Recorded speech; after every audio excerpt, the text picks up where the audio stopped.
Hello, everybody. Welcome to CCLP at Home. My name is Allison Neswood, and today I'm going to talk about resources for immigrants and their families. For more information about what I talk about today, check out my blog.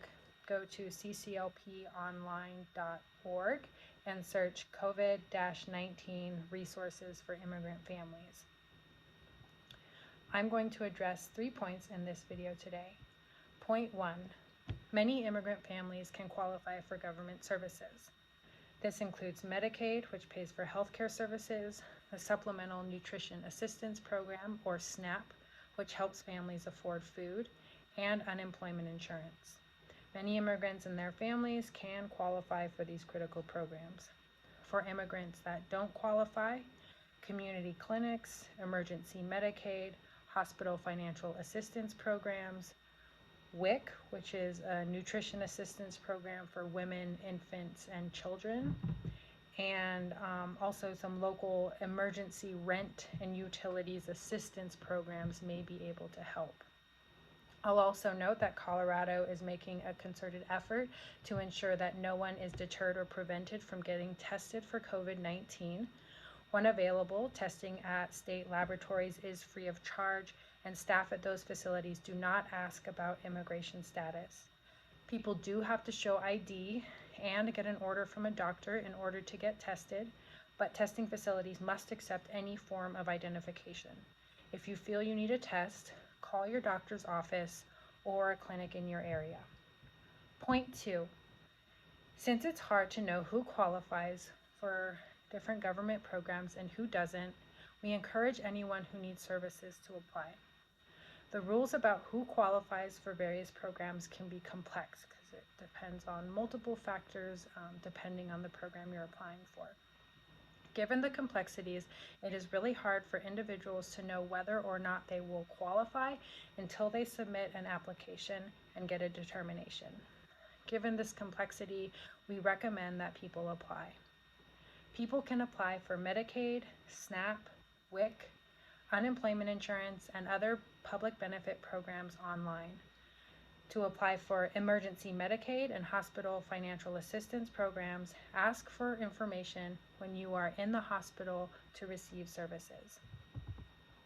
Point 3. If you are worried about public charge, try to get the facts. The law may not apply to your situation. You may have heard that people deemed likely to become a public charge can be denied a green card or visa. Under a new rule, a person is more likely to be deemed a public charge if they use Medicaid, SNAP, certain federal housing benefit programs, or certain cash assistance programs. This new rule has led many people to fear using critical programs, but it's important to keep several facts in mind so you can make the best choice for your families. First, many government programs are not considered at all in the public charge test.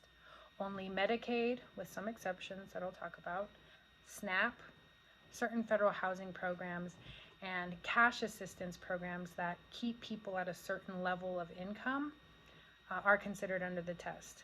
Second, not all uses of Medicaid are counted. Pregnant women and children that use Medicaid won't be penalized for that use when they apply for a green card, and people won't be penalized for using emergency Medicaid no matter who they are. Next, not all immigrants are subject to the public charge test. Refugees and asylees and certain other humanitarian immigrants are not subject to the test when they apply for their green card. And if you already have your green card, that means you've already passed the public charge test. People don't have to pass it again when they apply for a green card renewal or when they apply for citizenship. Fourth, parents are not more likely to be deemed a public charge if they get benefits for their children that qualify. And finally, the government has announced that people will not be penalized under the public charge rule for pursuing testing or treatment for COVID-19. Thank you for listening today. Please share this video with anyone who might find it helpful. Thank you. Bye.